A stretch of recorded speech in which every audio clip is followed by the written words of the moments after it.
everybody, and welcome to Spa-Francorchamps in Belgium for round number 5 of the 2024 British GT Championship. We're back after a year away from Belgium. Last year we went on holiday to the south coast of Portugal instead, but we missed the scenery of Spa, the spectacular challenge that this circuit presents for the drivers.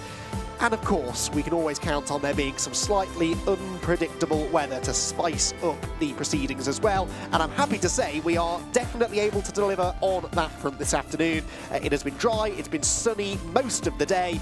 About 10 minutes ago or so, though, the heavens opened. Part of the track is wet, part of the track is dry. And that, heading into our qualifying sessions that are about to get underway here today, is certainly going to mix things up a little.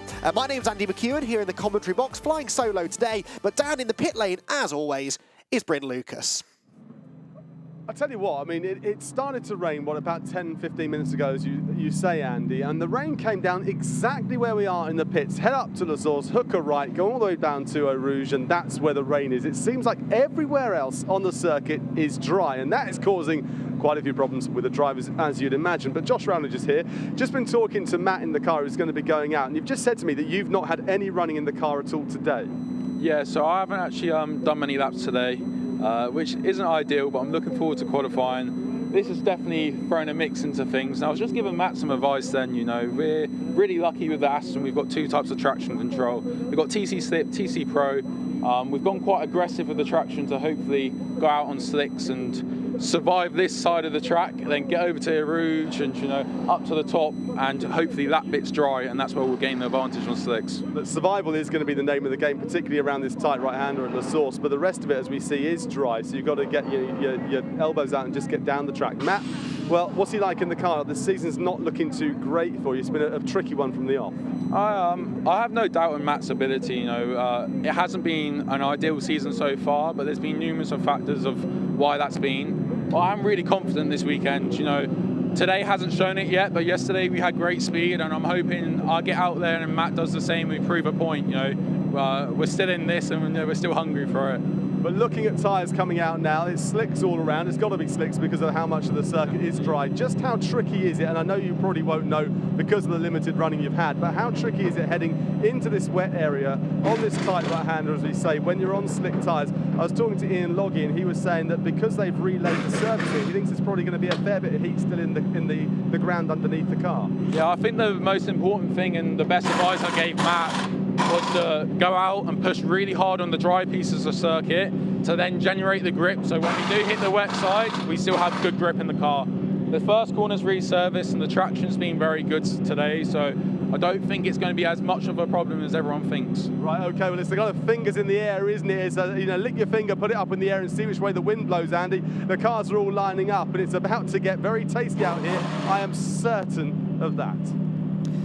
Yes, thank you, Bryn. Well, forget sticking your finger in the air. I'm rubbing my hand with glee in the commentary box because this could be a really topsy-turvy set of qualifying sessions. 4 of them in total. If you're new to British GT and you don't know how it works, there are 4 qualifying sessions, 2 for GT3 cars, 2 for GT4 cars, and each driver gets a go, basically. So the first qualifying session for GT3 will be for the AM drivers. They're the drivers about to head out now. As we heard there from Josh Rowledge, he's the pro in that Blackthorn Aston Martin. He'll be going out in the second session, and then we do the same thing in the GT4 sessions later on. Well, there is a part of the circuit that has been resurfaced through the final chicane up towards La Source, which is where we begin the lap, before plunging down into Eau Rouge, climbing over Ranion, down the Kemmel Straight into a great overtaking opportunity up at Les Combes, turns 5, 6 and 7, and then that really technically demanding middle sector, Bruxelles, the downhill never-ending turn right-hander at turn 8, turn 9 Speakers Corner,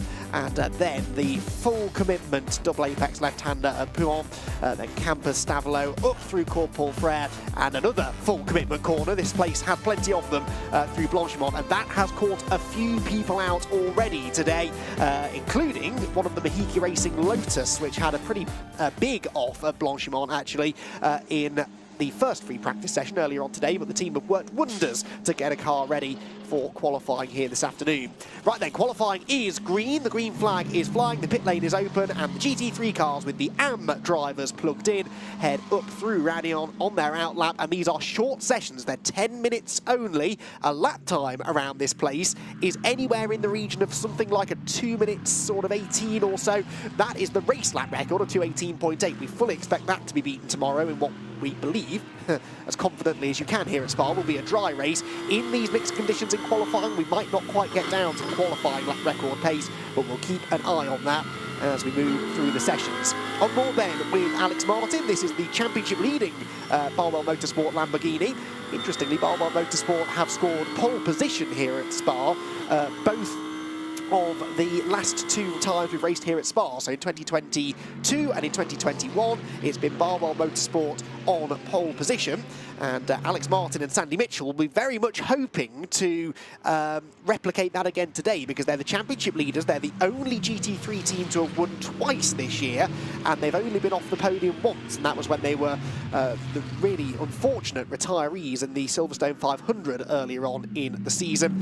And they, apart from that, have had a pretty perfect season so far. It's a Barwell Motorsport 1-2 in the championship. Ricky and Rob Collard sit second in the championship after a brace of 5th place finishes of late, and there you can see them also heading uphill, and interestingly mixing it with the Ian Loggy driven 2Cs Motorsport Mercedes, which sits 4th in the championship standings. Already at this mid part of the season, the usual players starting to move their way to the top of the championship tree. It's Car 78 on top at the moment in the points because they won last time out. Extra time that will have to be spent in the pit lane for them will come into play tomorrow afternoon. Now, car 88 is being driven by Miguel Ramos, and it's my understanding it is only being driven by Miguel Ramos. He doesn't have a co-driver, a pro co-driver listed alongside him in the entry list, so Miguel will only do this session. He will not go out in session 2 because he's not a pro. He is an AM driver, albeit a very experienced one, and he will therefore be starting from the back of the grid tomorrow. Whether he then finds a pro driver that's willing to come and race for him tomorrow, I don't know. There may well be some sort of championship regulation that allows him to race on his own, but anyway, he is only qualifying in 1 session, and he is among those drivers now discovering just how slippery La Source is. But it really is only La Source. The bus stop chicane at the other end of the pit straight seems pretty much dry. Down here in the dip at Radion, at Erosion Radion, there's maybe a tiny bit of moisture, but really not that much. So it is just the one corner that's wet. And it is at least a low-speed corner, but that, of course, can present its own set of challenges. Right, who's going quickly? Well, the first sector time starting to come in then. Ian Loggy, fastest of anybody so far in Sector 1 on the lap, in that 2Cs Mercedes. There he is, look, dropping down into Brissell. Windscreen wipers still are on, but I don't see any precipitation at this part of the track. Loggy drops downhill towards Speaker's Corner. There you can see the 2 Barwell Lamborghinis ahead, heading through the part of the circuit that really should favour those mid-engine cars. It's the longest sector on the lap, Sector 2. And the Barwell Lambos you would expect to excel through particularly the tighter sections of the track. Whoops, now there's our first La Source victim. It is the number 99 car. That means it's Andre Borodin, back for Greystone GT this weekend. And Andre has had a spin exiting La Source and is now doing a 16-point turn to try and get the car going again. Not a great turning circle on a GT3 racing car, but he looks as though he is going to get going again before the rest of the pack get around. But to my point earlier on, it's such a short qualifying session this that you don't have time to be wasting laps. You will only get a maximum, realistically, of 3 push laps on tyres that are in the ideal operating window. So you really can't afford to be making too many mistakes in these short 10-minute sessions. So it was Loggy fastest in Sector 1. Interestingly, it is Miguel Ramos in the McLaren fastest in Sector 2, but the first set of lap times will come in, and we'll see how the shuffle works out. It is Barwell to the top, but what can Loggy do? Loggy in the background about to cross the line, only 5th, so Alex Martin, championship leader fastest, Giacomo Petrobelli second in an Aston Martin, and Rob Collard 3rd quickest, but here comes Miguel Ramos, who was right on the cusp of beating that Alex Martin time at the end of Sector 2. By the end of Sector 3, he is 3rd quickest, but only a 10th and a half off the fastest time so far. But remember, it is the combined times from this session and the next session that will decide the grid order. So this is only part of the job being done really by the AM drivers. And of course, as we know, Miguel Ramos will take no part in that second part of qualifying, so he can go as quickly as he likes in this session. Unfortunately, it won't make a difference to his starting position. So up through Radion he goes, onto the Kemmel Straight, which tomorrow will be a key area of the circuit, a great overtaking opportunity at the end of the Kemmel Straight into Les Combes, which is where Miguel Ramos is arriving now at speed.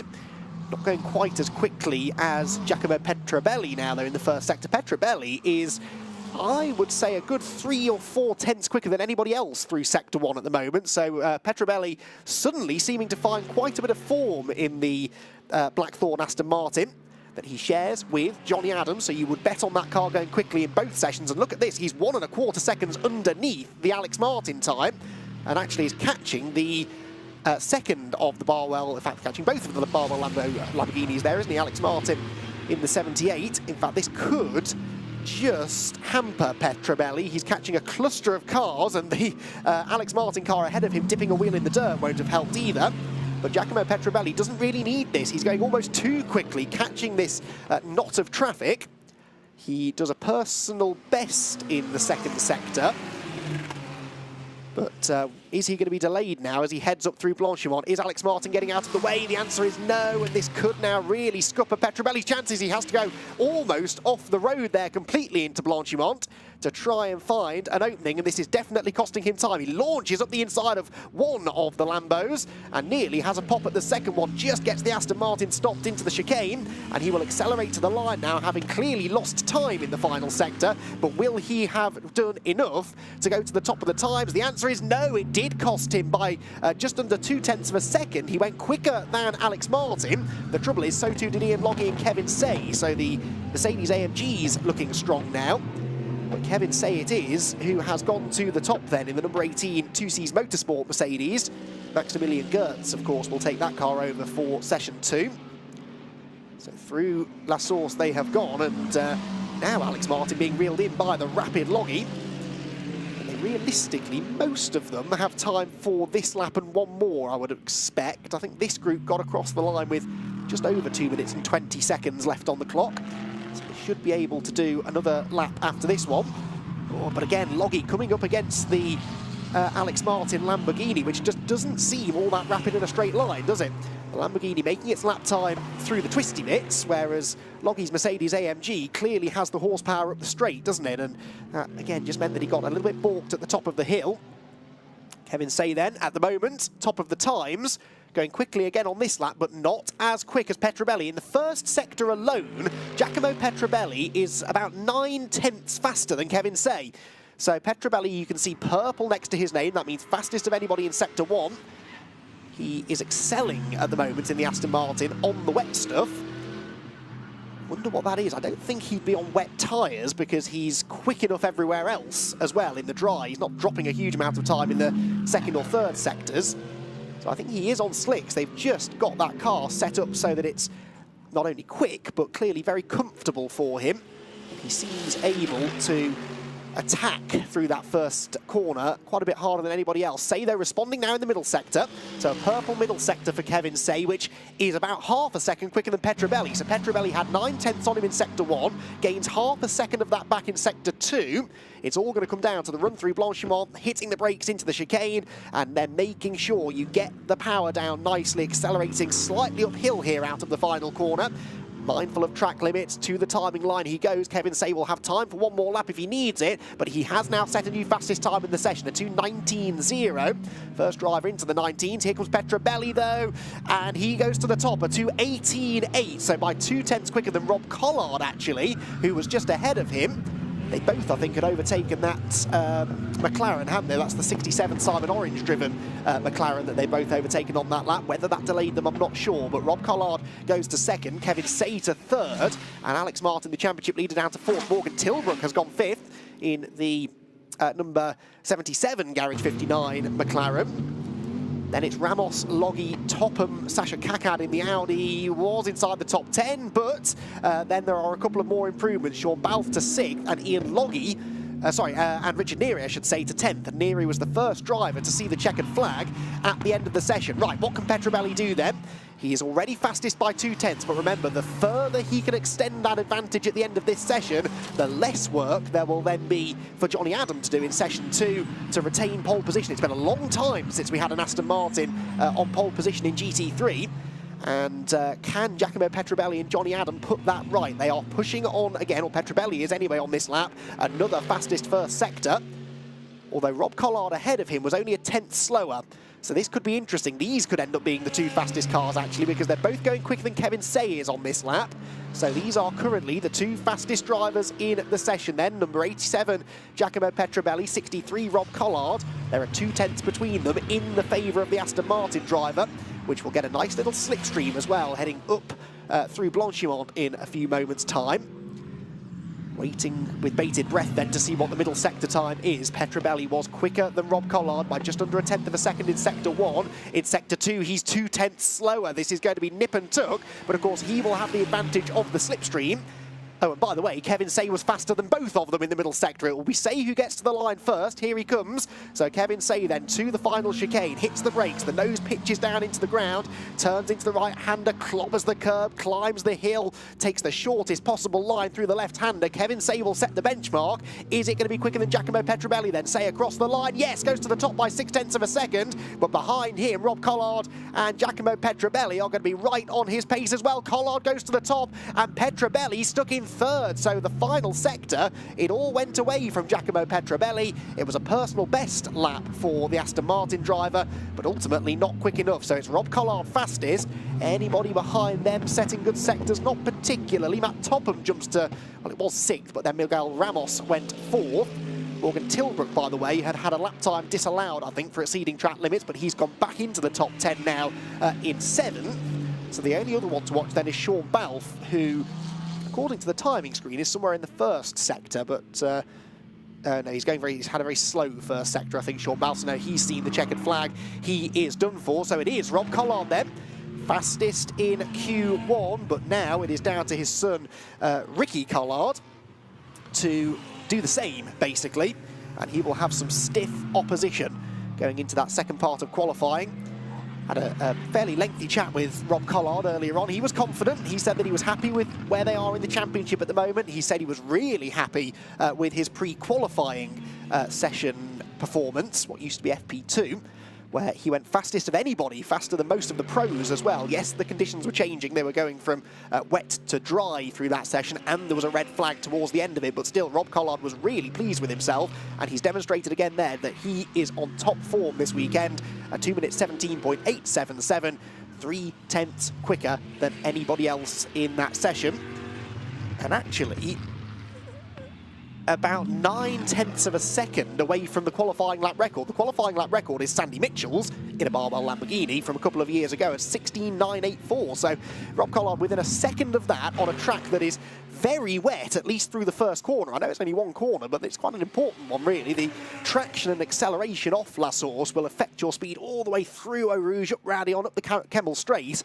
And Rob Collard managing to master the conditions really well. And I think it is looking quite likely that we'll see a new qualifying lap record in the second session, because you would have to imagine the pros will go a little bit faster than that. So Rob Collard it is then, who goes fastest in the first part of GT3 qualifying. An entertaining session that one was, wasn't it? With 3 or 4 drivers trading the fastest times. The green flag is flying, the pit lane is setting us up nicely for the second part of qualifying to come momentarily. Miguel Ramos looked quick on a track that was dry everywhere apart from the first corner, and it was through that first corner that Giacomo Petrobelli seemed to be excelling, regularly taking over a second a lap out of some of his other quick AM drivers. Kevin Say was up there throughout the whole session as well, ended up second quickest at the end of Q1 sessions, but it was Rob Collard in the end for Barwell Motorsports, who was in sector 1. Interestingly, it is Miguel Ramos in the McLaren fastest. So Mark Lemmer not exactly celebrating just yet, rightly so. And he knows that part of the job is still to come. It is, though, at the moment, Barwell to the top then. Rob Collard has done his job. It's now over to Ricky to finish the job in Q2. Kevin Say, second fastest for 2C's Motorsport, with Giacomo Petrovelli, one of the stars of the show there in the Blackthorn Aston, giving Johnny Adam a real shot at pole position. Miguel Ramos was fourth, but we won't see him or that car in session 2, with Alex Martin, the championship leader, fifth. Then it was Tilbrook, Topham, Balfe, Buncombe and Loggy to complete the top 10, with the Sasha Kakad Audi in 11th place, Richard Neary 12th, ahead of Mark Smith and Mark Radcliffe in their McLarens. Simon Orange, another McLaren actually, in 15th place. Then the first of the BMWs. Now, spoke to Lewis Plato earlier on. He was feeling confident about the Century Motorsports car's chances anyway this weekend, but so far Carl Caver's only able to deliver 16th, ahead of Mike Price and the other BMW of John Ferguson. Andrew Howard was 19th, and Andre Borodin, after that spin at La Source, only 20th fastest at the end of the session.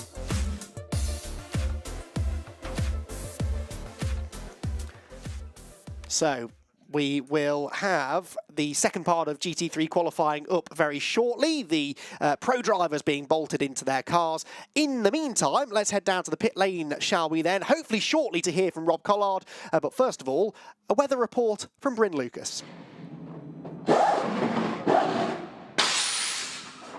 Yeah, thanks, man. I was just trying to grab Rob Collard just there. He's just been talking to Ricky in the car, and there was a lot of hand gestures pointing way at the top of the track, and essentially saying to him, it is very dry, bone dry at the top end, so you've got to get through here. Now, Rob is just off to my left. Let's grab him very quickly, because I want to find out what the conditions are like out on track.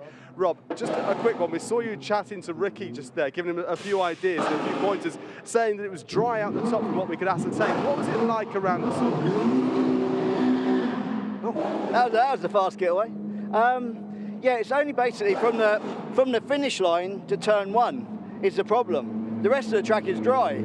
So, providing you don't go into turn 1 too heavy, which I did on a couple of laps, the last lap I slowed it right down, and there's good traction on the exit, and that's where all the time is. Now, the rain has pretty much stopped. So have you noticed that it started to dry now? Are you expecting Ricky to be able to go out and put almost a dry lap down? More or less, yeah. I've done a dry time from yesterday. I've done a 17.9, which was dry yesterday. So we knew I could do a high to mid 17. So I'm pretty pleased with that. Yeah, I think if it hadn't been so wet on turn 1, we might have got into a low 17 today. So the Lamborghini is absolutely on fire. You said to me a little bit earlier on, I mean, your season, 1 win, and then you've had 3 fifth places in a row. So it's been a decent season for you so far with these regular points. And you said taking a victory away from here is fantastic, because you go off to the next round, it's two 1-hour races. So it's a long way to go, but obviously the target is there for at least a decent podium. Yeah, we've got to take every race as it comes, step by step. If you build a championship, you've got to finish every race, and that's absolutely crucial, and we've done that so far.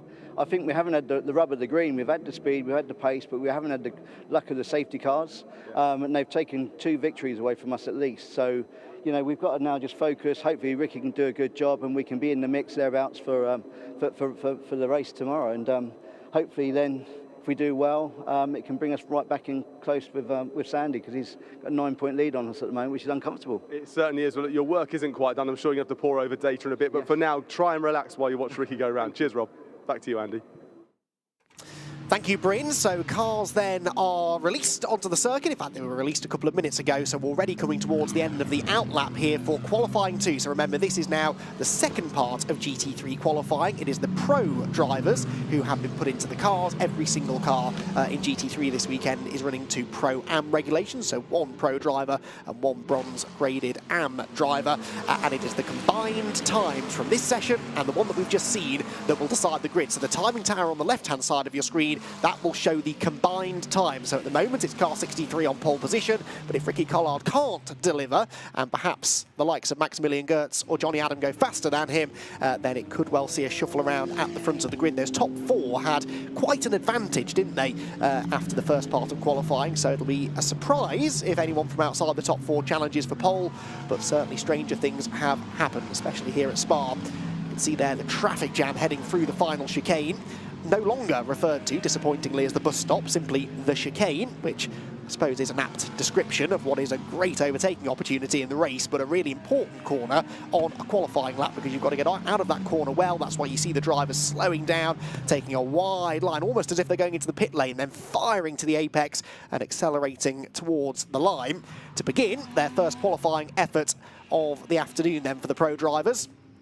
So, who is going to be the pace setter this time around then? It's impossible to call, really, isn't it? We've got 3 different manufacturers in that top 4. In fact, 5 different manufacturers in the top... Sorry, 4 different manufacturers in the top 5, I'm trying to say, with Marcus Clutton's McLaren 5th quickest so far. But it looks at the moment as though Sandy Mitchell is up for the challenge of breaking into that top 3, isn't he? Because he's gone fastest of anyone in the first sector. And the pro drivers are really, really good at getting themselves straight up to speed. So we can expect that to be a properly relevant sector time, that for Sandy Mitchell. We'll see whether he can continue it over the rest of the lap. Maximilian Gertz here, only, what's that, under a 1/10 of a second away from the benchmark through the first sector as well. So they're the 2 quick ones at the moment. Ricky Collard and Johnny Adam, perhaps, interestingly, going for a second sort of warm-up lap, aren't they? They're not really going all that quickly in the first sector. But Mitchell and Gertz are, so... Maximilian Gertz accelerates then out of campus, down towards the double apex right-hander. Well, it's actually 2 separate right-handers really down at the bottom of the hill, and then accelerating up towards Blanchimont. That's where the second sector ends, and Gertz is fastest so far, but only 2 other drivers have gone through that sector. So Maximilian Gertz then accelerating uphill. As I said, those top 4 in Q1 had a decent advantage over the rest, so realistically we're focusing on those 4. Would not surprise me if someone else manages to spring a bit of a surprise in this session, but those 4 definitely were the pace setters. At the moment, Hugo Cook goes to the top because his car is the first to have completed a lap in both sessions. That car will now start to shuffle down the order. This is the key, though. What is Maximilian Gertz's benchmark time? It's a 16.334. It is immediately a new GT3 qualifying lap record, and I suspect we're going to see that improved upon even further because here comes Sandy Mitchell, and I think he's going even quicker. What can he do? He goes across the line. Then Sandy Mitchell goes, eventually crosses the line, only actually 3rd on combined times. That wasn't a brilliant lap in the end, an 18.3, so Sandy Mitchell backing off perhaps towards the end of the lap. Across the line goes the number 10, Josh Rowledge driven Aston Martin, and that jumps to 3rd on combined time. So Josh Rowledge bringing the other Blackthorn Aston Martin into play now. Here comes the 87. This is the one really we were focusing on. Johnny Adams 2nd on combined time. So actually Johnny Adam only fractionally quicker than his teammate Josh Rowledge, but neither Aston Martin in this individual session anyway, troubling the top 5. It's Maximilian Gertz fastest in the session, and it is that number 18 Mercedes, this number 18 Mercedes, which at the moment would line up on pole position, but he's gone faster again in the first sector of this lap. Mitchell, though, once more quicker than him in sector 1. But look at that, we said that those top 4 would likely remain unchanged, or at least it would remain those 4 at the front of the grid. That's not proven to be the case, has it? Because Josh Rowledge has gone up into 4th position out of nowhere, and the one dropping down is Sandy Mitchell, but he is now trying to do something about that. The number 78 championship leading Lamborghini currently only set to line up 7th on the grid. Can he improve? Maxi Gertz there, a little bit wide of the apex maybe, heading into the right-hand element of the Campus S's. Dropping downhill again, and yeah, really just scrubbing a little bit wide there too. So the front of the Mercedes perhaps not hooking up in quite the way that Maximilian Gertz would like, and it's reflected in the sector time. It's not an improvement in sector 2, whereas Sandy Mitchell's going quicker by a whole second in the first sector alone. So perhaps it's now time to turn our attention to the number 78 Lamborghini, which needs a good lap here, really, doesn't it, to dig its way up from the 4th row of the grid.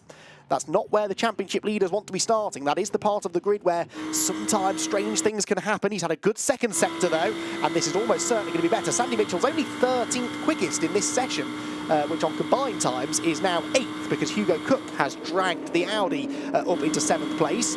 But Sandy Mitchell, I suspect, is about to go quicker. Gertz, in the end, did improve slightly, by the way. So he has moved the goalposts ever so slightly. But Sandy Mitchell, I think, is about to become a real challenger. Across the line, he's about to go. And the championship-leading Lamborghini moves from 8th on the grid to 2nd on the grid. Fastest within this individual session, but not quite quick enough over the combined times to snatch pole position away. But the signs are there, and I think that's what that nod of approval was from from Mark Lemmer and from Rob Collard in the Barwell garage. I think they know there could be more to come here from Sandy. So realistically, most drivers with now 1, maybe 2 more laps to go.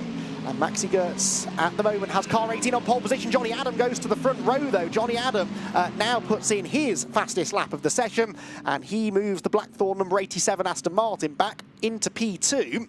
He's only the 7th fastest pro, though, Johnny Adam. That is a surprise. So Petrobelli more competitive within his part of the session than Johnny Adam has been in his. There you can see the margin though, it's 0.8 of a second that Johnny Adam would need to find in order to challenge Gertz. I just don't see that happening. Sam Neary in the background there having a bit of a moment, but yeah, that's a big old buffer for Johnny Adam, and he's 0.6 up on Sandy Mitchell. So on combined times, I don't really see much changing here. But let's see if the first part of the track is drying up significantly, if the drivers are maybe finding a bit of confidence through the rest of the lap as well. We could still see some improvements. There, meanwhile, is the 27 car. That's the Optimum Motorsport McLaren of Tom Gamble. Now, Tom Gamble's second fastest within this individual session, which puts him 8th at the moment on the grid, but only half a tenth slower than Raffaele Marcello, who has gone quickest in this session. But unfortunately, John Ferguson's session didn't go quite to plan. And so even with Raffaele Marcello, here he comes towards us down at Bruxelles, that car would only line up 13th on the grid. It is slightly the better placed of the two BMWs.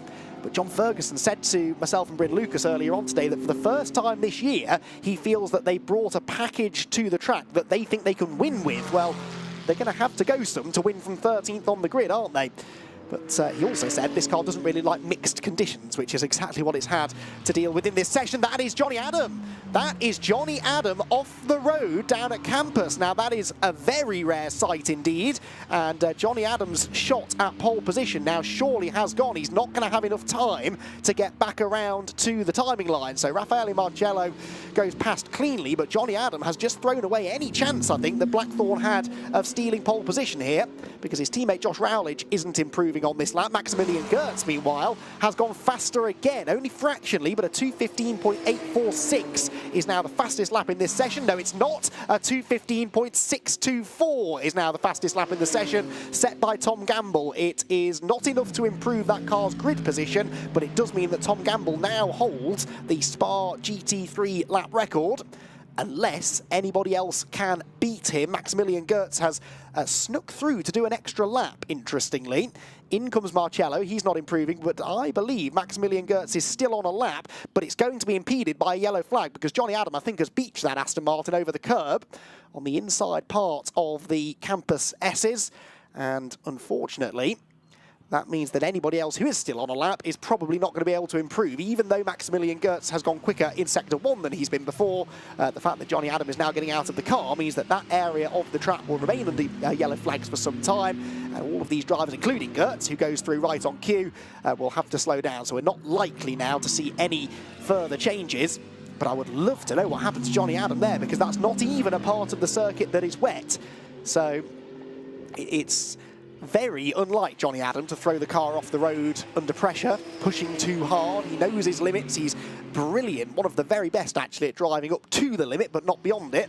And actually I'm struggling to remember the last time I saw him off the track, so something strange I think has happened there to put the former champion off the road. Maximilian Gertz backing off now. He knows that the session is done, but it doesn't matter because it will be car number 18 provisionally that sits on pole position. And Maximilian Gertz did a good job in his session, don't get me wrong, but it was Kevin Say who really laid the foundations for that qualifying effort, that pole position, with a really solid top 3 performance in Q1. Tom Gamble, the star of the show in the second part of qualifying though, and he now holds the Spa GT3 lap record. It's a 2:15.624. The previous record, a 2:16.984, so he's stolen it away from Sandy Mitchell, who was 4th quickest in that session. And that means that Sandy's car will start from 4th on the grid. So both of the Barwell cars on the front 2 rows of the grid and pretty close together, which could be an interesting fight given that they are the top 2 in the championship and they're only 9.5 points apart, coming into a race that will award 37.5 points to the race winning team. There is Ricky Collard. Now Ricky was only 8th fastest, so to my point earlier on, Ricky had to do the job as well. Rob Collard quickest in his part of the session, but Ricky Collard not really able to quite match that, so they'll be starting 2nd on the grid, but it could have, would have, should have been pole position really. So Ricky Collard will be a bit disappointed, but one person who won't be disappointed is Kevin Say, because he has just watched his teammate Maximilian Gertz put in a really quick effort, second fastest in his session, a consistent afternoon's work for the Mercedes pair, and Kevin Say is catching up down in the pit lane now with Bryn. We've always been really impressed with Kevin Say and the lap times you put in, second quickest in your session, setting it up perfectly for Max to take over the reins there. Yeah. And I mean, talk us through it, watching on, did you expect that you could be pole at the end of that session? To be honest, we really have no idea about this weekend because it was wet and dry Friday and also this morning, so we had no idea where we were. But the car felt very strong, the setup was already in the window, and yeah, my session was still tricky. Turn 1 is still very, very slippery, but I guess towards the end it got drier. But yeah, team did a great job. The car's perfect. The setup is brilliant, and also Max did a really mega lap. So yeah, we're on pole again. Certainly did, yeah, on pole again. Now, this season hasn't really gone to plan, but the signs are there that you two are a very, very strong partnership.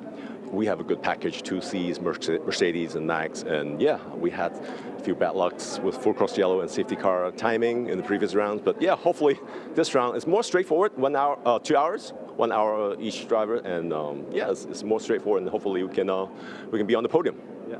Well, we wish you very best of luck. Hopefully sunshine tomorrow, Kevin. Go and enjoy. Thanks, Brent. Thank you.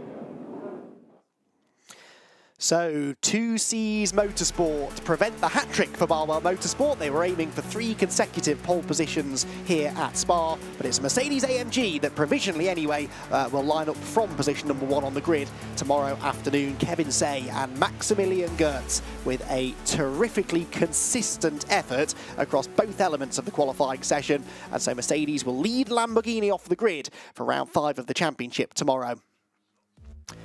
So here is that provisional grid then. It will be Mercedes from Lamborghini, from Aston Martin at the front of the grid, Gertz and Say in the 2Cs Motorsport, Mercedes ahead of the Collards for Barwell, and Johnny Adam and Giacomo Petrobelli third for Blackthorn. Then the championship leaders, Sandy Mitchell and Alex Martin in the second Barwell Lambo, with the second of the Blackthorn Aston Martins completing the top 5 for Josh Rowledge and Matt Topham. Then it's Garage 59's number 77 car ahead of Loggy and Keane for 2Cs Motorsport, Optimum, Tom Gamble and Mark Radcliffe 8th ahead of Garage 59's Adam Smalley and Sean Balfe, with Team RJN completing the top 10. Then the Audi for J&S Racing, Paddock Motorsports number 9 McLaren is 12th ahead of Team Aber Racing, Ram Racing in 14th, the best of the Beamers, fractionally better in the end, only a 10.5 quicker on combined times than Lewis Plato and Carl Cavers. Then it was Greystone, Orange Racing by JMH. Greystone's second car, the 99, was 18th ahead of Jess Hawkins and Andrew Howard, with Miguel Ramos, of course, destined always to start from the back of the grid. So highlights then from the second part of GT3 qualifying, and it was a fascinating pair of sessions actually really, which saw Rob Collard go quickest in the first part of qualifying and Giacomo Petrobelli hot on his heels. Not many people really were talking about those Blackthorn Aston Martins before qualifying, but immediately became apparent that both of them had some good pace. It was a lot of traffic in the mid part of the session that threatened to derail a few people's qualifying efforts, but they all managed to keep it clean, and it was in the end Kevin Say and Maximilian Gertz who netted pole. So GT3 qualifying is done with, and the GT4 cars will be heading out very shortly onto what now seems to be an increasingly dry circuit. Looking out of the window, the track on the pit straight does not look to have any standing water left on it now. There might still be a little bit around La Source, but generally speaking, it looks as though the track conditions are starting to come to them now, which means that we could well see some more quick lap times. The qualifying lap record, for what it's worth, for GT4, held by Senan Fielding in the Stella Audi from a couple of years ago, 2 minutes 30.20. So 2 minutes 30.20 exactly the fastest GT4 qualifying time we've ever seen here. Based on what we've seen so far from GT3, there's no reason to suspect that that can't be beaten again here this afternoon. Now, in GT4 land, it is Jack Brown, a former winner here actually at Spa, who leads the championship alongside Zach Meakin for Optimum Motorsport. They've won both of the last 2 races, which is supposed to be very, very difficult to do indeed, and it is very difficult to do, but they managed it. They won the third round of the championship, the Silverstone 500, and then they went and won at Donington Park in another fantastic 3-hour race a month or so later. So they lead the championship by quite some way. They're on 102 points. Second in the championship is the first of the two Forsetti Motorsports cars, Jamie Day and Mikey Porter. They're on 76 points, so a long way back indeed, and it's actually their teammates, Will Orton and Mark Warren, third in the points, a further 4 points behind them. Then the car that we ride on board with, Charles Dawson and Seb Morris, they are fourth in the GT4 standings after winning the second race at Alton Park. And Ian Duggan and Gordy Much from Mahiki Racing, they've been really consistent so far this year, getting better as well as we've moved through the last couple of rounds, and Mahiki Racing completing the top 5 in the GT4 standings. So that could all change this weekend, but one thing is guaranteed, and that is, or almost guaranteed anyway, and that is that Jack Brown and Zach Meakin will more than likely still lead the championship heading to the Snetterton doubleheader in a month or so's time. But what the order will look like behind them is certainly up anyone's guess, really. So we're right on board then with the number 31 car, this car being driven in this session by Charles Dawson, and he won the race out of the pit lane, which is quite important here because A, it gives you some nice clear track, which can be a bit of a premium even on such a long circuit. But that's the other factor, it's a long lap, particularly in a GT4 car. Lap record of 2:30, remember, so it's taking them a long time to do a lap. If you're first out of the pit lane, then you might just be able to sneak an extra lap in at the end of the session. So that could be of some significance for Charles Dawson, who will hand that car over to Seb Morris, who actually is the current GT3 lap record holder here at Spa from back in the Bentley days alongside Rick Parfitt about 6 or 7 years ago now, wasn't it? Yes, 2017 that he set that lap time. So here comes the first of the cars then to begin a flying lap, and Ravi Ramyi not that far behind Charles Dawson. Actually spoke to Ravi earlier on as well. He's feeling pretty happy. Didn't really know where he was or where the team were setup-wise, but a lot of the teams were saying the same thing. That was a familiar story up and down the pit lane because this morning's first free practice session was fully wet as Ravi Ramyi arrived sideways out of La Source. First practice session was very wet. Pre-qualifying started quite wet, got drier, and they were just starting to move on to slick tyres in the final portion of the session, only for a red flag to come out. So most drivers have not had any real dry running today. Yesterday was wet too. So this is a bit of a lottery. I know we still have some damp areas on the circuit, but it's largely a dry track. So we don't really know what the running order is going to be here within GT4. Running on board with Adam Hatfield. Full chat into the top end of the Kemmel Straight. Then he turns his way into the right and the left at Les Cons. Get the car over to the left, fire it into the right-hander, ride the inside curve to help rotate the car, which he does nicely, and stays well within track limits on corner exit 2. At the moment, though, the fastest car through the first sector is Will Moore in the Academy Motorsport Ford Mustang. This track has Ford Mustang written all over it, really, doesn't it? It's a car that has traditionally gone well here. It's got plenty of ponies in a straight line, but it grips well through the long, medium and high-speed corners too. So Will Moore looking pretty rapid in Sector 1. His teammate Eric Evans about a second slower than him. Two fastest drivers through the first sector were Moore and Jack Brown, unsurprisingly. Jack Brown, who, as I said, is a former winner here from 2021, that was. Those two going quickly in the first part of the lap. There is Will Moore then. The distinctive engine note of the Mustang as it growls its way through the middle sector. And you can actually hear the tyres chattering away there as he dropped downhill, dips 2 wheels in the dirt. He's right on the limit, perhaps slightly beyond it, but he's going quickly. No one can match his second sector time yet either. So this is going to be a good early benchmark, this, from Will Moore, who really would like a good result this weekend. Of course, they all would, but this car in particular has not had a great season. They didn't finish either of the races at Alton Park. They didn't finish at Silverstone. They did finish at Donington last time out, but they were only 6th, I believe, in that race. So Will Moore needing a good result here, really, alongside Matt Nicol-Jones in the Academy Motorsport by Multimatic Ford Mustang. and he's about to start their weekend in pretty perfect fashion, I would say, by setting the early benchmark. Yes, he does a 2:30.065, which, checks notes, is a new qualifying lap record already on the very first attempt on a track that, as you can see, is still not yielding a huge amount of grip through the first corner at least. And Wilmore underneath that qualifying lap record, and it's a Mustang 1-2 because Eric Evans goes second fastest, so it really is a good day to be a Mustang driver, except Wilmore exceeded track limits, so he's had the lap time taken away, and his teammate Eric Evans now inherits the fastest time, though he doesn't, because Jack Brown, the winner here a few years ago, has put his McLaren to the top now. So Jack Brown with a 2:30.7. We've got a red flag, the session being stopped. Now, for what I don't know, but the session being stopped, and that comes at a really awkward time for the drivers who were just starting to get in the groove. And of course, not everybody has set a lap time here. That's important. Only 9 drivers have set a lap time, which leaves 8 who haven't. And should the session not resume, which I'm sure it will do at some point, but should it not resume, that would obviously affect them.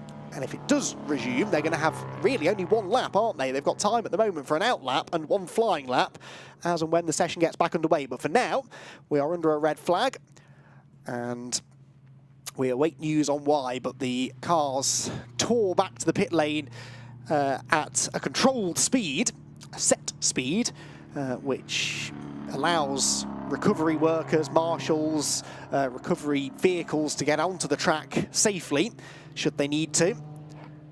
And the cars will therefore take a good few minutes to get back to the pit lane. Ah, now more changes. Now Jack Brown's had his lap time taken away, which means only 7 drivers have now set a lap time. So that means Eric Evans is back to the top. It's been breathless stuff, this, hasn't it? But Eric Evans then to the top of the timing sheets with a 2:31.1. which means, confusingly, we now haven't broken the qualifying lap record yet, because the 2 drivers who had gone underneath that margin have had their lap times deleted for exceeding track limits. For car 90, which was Jack Brown, that was at turn 3, which is the top of Radion, and it was the same place that Ian Goff also had his lap time disallowed.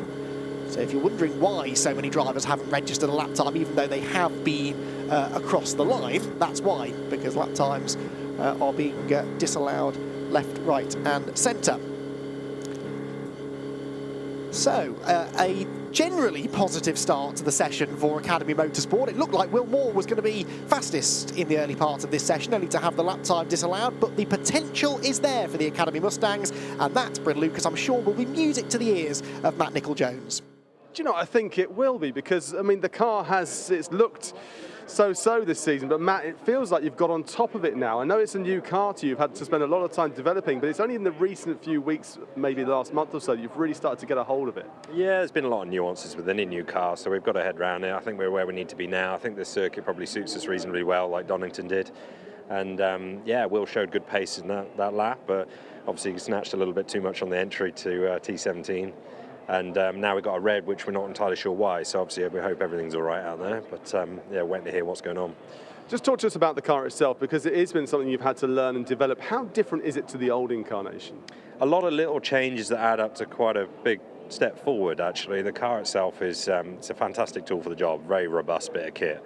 But yeah, trying to get it to sort of work over here in Europe and in the UK with the Pirelli, we've done a lot of work. So it's been a fantastic process, actually. We've got it where we need to now, and there's still a few bits and pieces I'm sure we can find. We're not done yet with it. So, have you enjoyed the process, or has it been something that's been very frustrating? I imagine at times you pulled your hair out and sometimes you put it back in. Yeah, well, look, anybody wants to go out there and be straight on it, but in reality, we've had a really good run with Automatic and Full Performance developing the car and getting it to where we need. They've been fantastic partners, so we're really happy where we're at now, and very excited about what's coming forward. And yeah, we've got some nice things planned for next year as well. So yeah.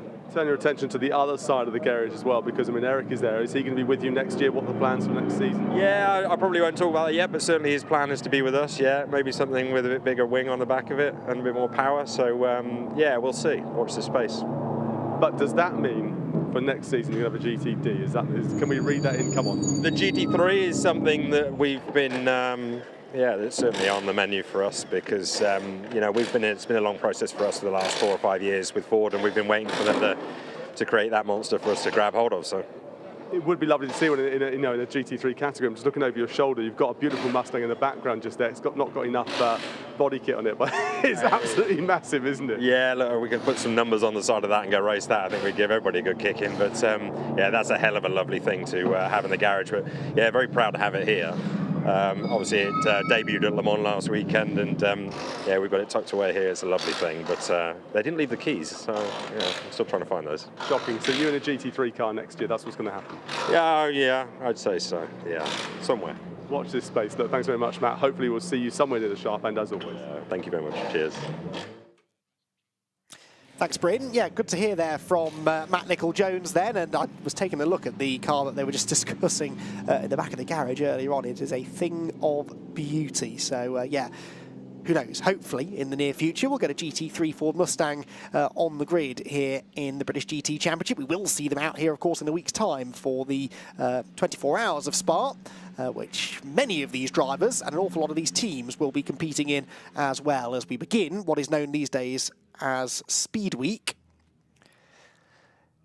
So, we are hearing that is the end of qualifying. We're not resuming qualifying for GT4 at all, so no Q2 for GT4. So the grid for GT4, I'm hearing, is going to be based upon the pre-qualifying session earlier on. That's the point of calling it pre-qualifying. After all, if anything happens in qualifying and we can't run it to its duration, then it will be the pre-qualifying result that will count, and that is going to be the case for GT4. So that means, he says, desperately trying to open the pre-qualifying results, that within GT4 it will be Optimum Motorsport, Jack Brown and Zach Meakin, who will take pole position, with DTO Motorsports Ginetta second, Stuart Middleton, Freddie Tomlinson, and Alex Walker and Adam Hatfield completing the top three. So, qualifying done with here at Spa. And not the way, obviously, we would have wanted the qualifying session to go, but unfortunately, that is the necessity. And so the decision taken by race control that we won't see the cars back out on track again today, but we will, of course, have the race in full tomorrow. And it's 2 hours of racing that will be taking place tomorrow afternoon. And as I said, we're hoping for sunny, warm and dry weather conditions here at Spa. It's a busy weekend here at Spa, a very tight timetable, and I'm sure that's factoring into the decision that's been made here with racing going on actually until about 9 PM, some of the support racing here at Spa. So lots to get through. And already we were delayed by about half an hour or so coming into qualifying. So cars then being pushed back into their garages. And the DTO car, there is the 56 car. That car, we think, will be lining up second on the grid. Stuart Middleton and Freddie Tomlinson. But Zach Meakin and Jack Brown landing on their feet a little bit there, aren't they? They were fastest in that pre-qualifying session earlier on. They, of course, lead the championship, and they have won those previous 2 races this year. So whether or not they're going to be able to do that again, I don't know, but they're starting from the perfect position. It's much easier, I think, to win with compensation time at your pit stop in the 2 or 3 hour races than it is a 1 hour race, for example. The 1 hour races at Snetterton next time out, it's always challenging to overcome that extra time in the pits. So we have qualifying over for GT4 here at Spa. This is the GT4 result from pre-qualifying earlier on today. So this is what we think the grid is going to look like for GT4. It's Optimum Motorsport on pole position. The championship leaders by a country mile already in British GT terms will be starting from the front of the grid. DTO Motorsports Ginetta, Freddie Tomlinson and Stuart Middleton will be second, with Paddock Motorsports, Adam Hatfield and Alex Walker in third. Then Will Moore and Matt Nicol-Jones for Academy Motorsport fourth, and Tom Holland and Colin White will complete the top 5 for CWS Racing. Then Forsetti Motorsports, Aston Martin, Academy Motorsports, second Ford Mustang, with Century Motorsports, Ian Goff and Tom Wrigley lining up next. Then it will be ninth on the grid for the first of the Mahiki Racing Lotus. Of course, the second one didn't get out in pre-qualifying. They were still building it after it shunt in FP1. Then the number 71 Century BMW. Then Race Labs number 95 McLaren, ahead of Mark Warren and Will Orton in the Aston Martin, and the rest. So, qualifying done then here at Spa, and we look forward now to the 5th round of the championship to come tomorrow, and with Mercedes on pole position in GT3, and then we have the GT4 grid, we believe, set by the pre-qualifying results, which will put the McLaren on the front of the grid. So, yes, an exciting pair of qualifying sessions. Tomorrow we will go racing here at Spa-Francorchamps. Thank you for joining us this afternoon. We'll see you again tomorrow.